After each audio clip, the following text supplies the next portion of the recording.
that saying that Gandhi said, first they ignore you. You say that you would eliminate the IRS, the CIA, then they laugh at you. the Federal Reserve. Ron Paul is a no one. Ron Paul really has no business being on stage. News would do this, the phone texting. Sean Hannity, text us right now, whatever the digits were for your candidate, And each Fox News poll, this was a poll conducted by Fox News, Ron Paul overwhelmingly won. Here's a look at the early results of our text message poll. First place, Ron Paul, surprisingly. What does it say that he's doing so well in our text messaging among those watching Fox News? To be honest, it says absolutely nothing. Maybe he's a little bit better organized and having his organizers do the necessary dialing. Well, that's just those crazy Ron Paul people texting over and over. Now, we all know you text one time. Thank you for your vote, Fox News, appreciate it, watch Fox News. You text again, sorry, you can only vote one time. On the one hand, you're taking it seriously enough to put it on, and then on the other hand, you're saying, no, don't pay attention to the person who's in first place. Look, text polls are text polls. It's like internet polls. It's not even phone call. He did not a phone call, right? not win that debate. He did not win it. No. Why would he try to discredit their own poll? Doesn't make any sense. In second place, Governor, you're in second place with 27%. Third place. If Romney had won, you would have seen ticker tape parade stuff happen in the studio. They would have brought out, horses and Clydesdales and chariots. Congressman Paul, yet another question about electability. Do you have any, sir? There's always the question as to whether or not you are in fact viable. Your differences with the Republicans. Then they fight you. You have proof of that. There's no proof. There's absolutely proof of it. It's been chronicled on. And then you win. So you're suggesting that I'm not electable and the Republicans don't want me because I'm a strict fiscal conservative? Because I believe in civil liberties? Why should we not be defending civil liberties?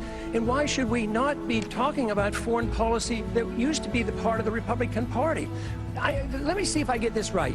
We need to borrow $10 billion from China, and then we give it to Musharraf, who's a military dictator who overthrew an elected government, and then we go to war, we lose all these lives promoting democracy in Iraq.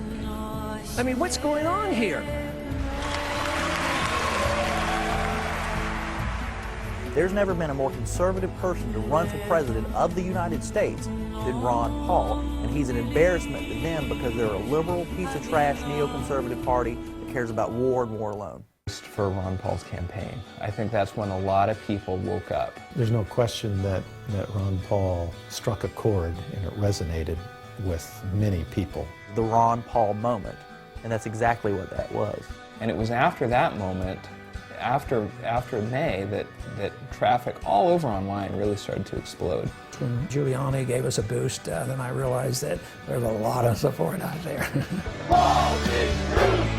Paul is Ruth! Paul is Ruth!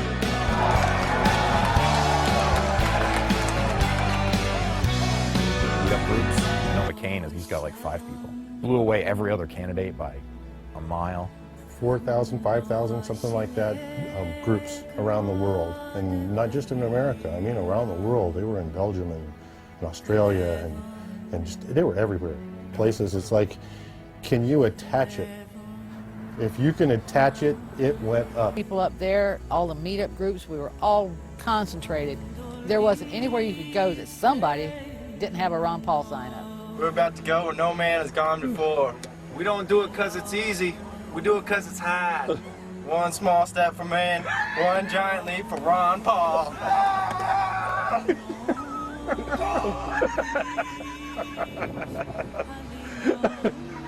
Dr. Paul himself were blown away by the grassroots response.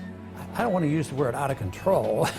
It was unbelievable from then on. The kids would hear about the campaign on the internet and look at the videos and get their parents involved.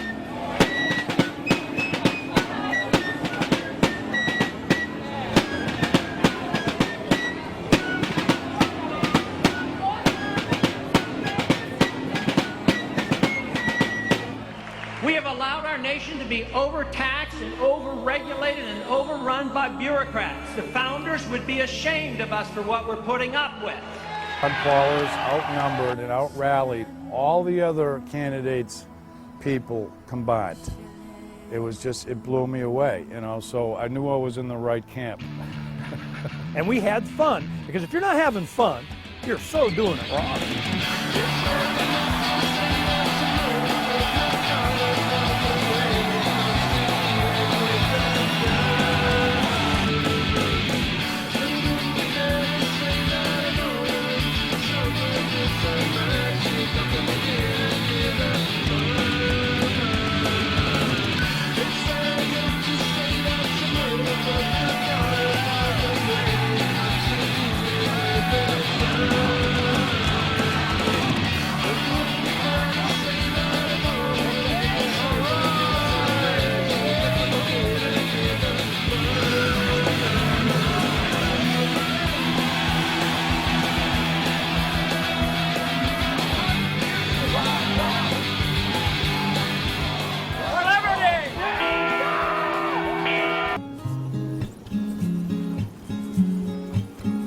Purpose gives one strength and courage. I pedaled 3,700 miles from the Santa Monica Pier in California and Los Angeles to the Jefferson Memorial in Washington, D.C. It was the idea that we can make a difference in this country, and that's more important than any personal hardship I might go through. People are going to be sorry. They're going to look back and say, oh, maybe I could have done more. It ain't going to cut it in this day and age. We need to do more.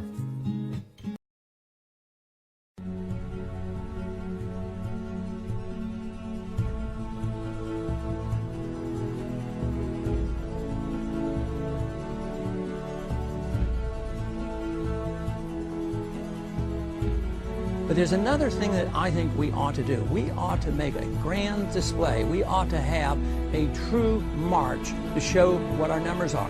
Ron Dr. Paul, all he had to do was say, hey, I think there should be a revolution march. Boom.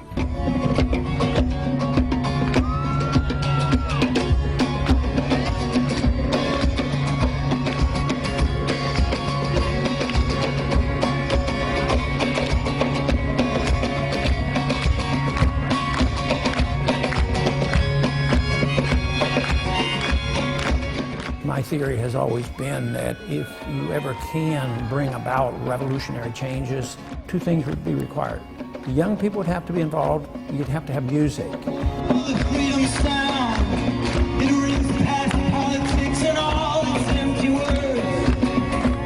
The revolution is worldwide.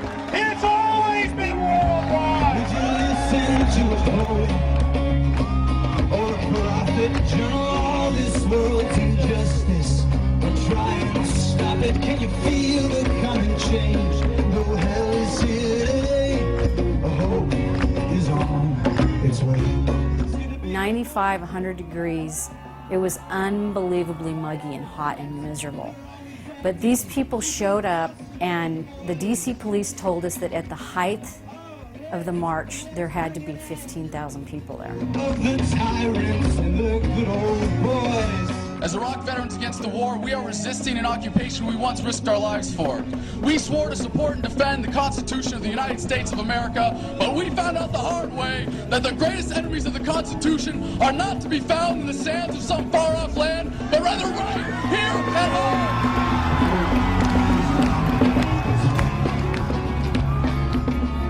We didn't have anything go wrong, had no fights, no problems, everything just went wonderful. No more central planners, no more bailouts and billions for the bankers. We're surrounded by the John McCains, the Bob Doles, Hillary Clintons, Barack Obamas, Chuck Schumers, all these interchangeable nobodies and liars and thieves and killers. Even though people were upset about the government, upset about some of the things that are happening, it was so happy. It's